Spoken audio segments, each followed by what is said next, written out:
अरे हाँ तो का हाल बा भाई लोग खेसारी विरोधी के बजा दिले बाजा हमरे नामो वीआईपी राजा। अरे हम लोग भोजपुरी के ट्रेंडिंग स्टार अरे हाँ अपन हिट मशीन खेसारी लाल यादव के नथुनिया 1 के अपार सफलता के बाद खेसारी लाल यादव के नथुनिया 2 गाना रिलीज होकर जा रहा बा। अरे बोलो गाना कब तक ले आता कवना चैनल पे आता कौ तरीके रिलीज करल जाता गाना कैसा निकल बा पूरा फुल जानकारी मिली तो कि ई वाला वीडियो में तो ई वाला वीडियो के शुरू से लेकर लास्ट तक देख लेंगे। बाकी अभी तक हमारे चैनल के सब्सक्राइब नहीं कर तो अभी सब्सक्राइब करके हमसे जुड़ जाएंगे। तो भाई लोग तो लोग सबसे पहले बता दें कि हम भोजपुरी के ट्रेंडिंग स्टार खेसारी लाल यादव के जब नथुनिया 1 गाना आ रहे तो पूरी तरह से मार्केट में आग लगा दिले रहे और पूरा धुआं धुआं कर दिले रहे और बहुत ही ज़्यादा गाना बाजत रहे। बाकी भाई लोग बात कर रहे कि हाँ नथुनिया 2 गाना कैसा होकेला तो भाई लोग नथुनिया 2 गाना बहुत ही बेस्ट और बहुत ही मस्त और बहुत ही झकास होकेला। बाकी बात कर रहे कि हाँ गाना लिखले के बाद तो गाना के लिखले बड़न कृष्णा बेदर्दी। अरे भाई लोग नथुनिया 1 के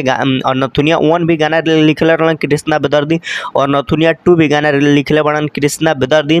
और सारे गामा हम भोजपुरी के इंस्टाग्राम के आईडी पर एगो पोस्ट करल गल बा और पोस्ट में बतावल गल बा कि हाँ खेसारी लाल यादव के नथुनिया 1 के बाद नथुनिया 2 गाना के रिलीज करल जाल जाता। और वालों तो लोग बता दी कि हाँ कौ तारीख रिलीज करल जाए गाना तो गाना के तो लोग 23 तारीख के रिलीज करल जाए। अरे हाँ बोले यही 23 तारीख के तो लोग खेसारी लाल यादव के गाने के रिलीज करल जाए नथुनिया 2 के। बाकी बात कर ले कि यहाँ पोस्टर कब आई तो पोस्टर तो लोग 21 तारीख आ जाए। यानी बोले 21 तारीख के पोस्टर है और 22 तारीख के टीजर आई और 23 तारीख के फुल सॉन्ग तो लोग देखे के मिल जाए सारे गामा हम भोजपुरी के यूट्यूब चैनल पर। तो लोग गाने के मिस मत कर ले गाना बहुत ही बेस्ट बहुत ही मस्त बहुत ही झकास बा।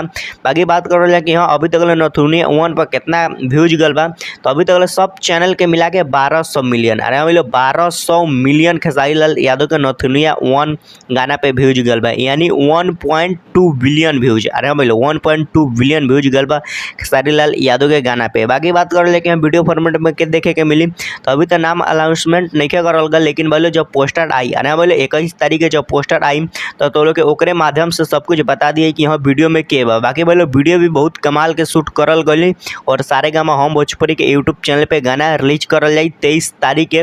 तो लोग 23 तारीख के रेडी रहिए लेकिन बहुत ही बेस्ट बहुत ही मस्त नथुनिया 2 गाना के रिलीज करल जाल जाता। बाकी तो लोग ये वाला वीडियो कैसा लगा अच्छा लगा तो लाइक कर लें चैनल के सब्सक्राइब कर लें।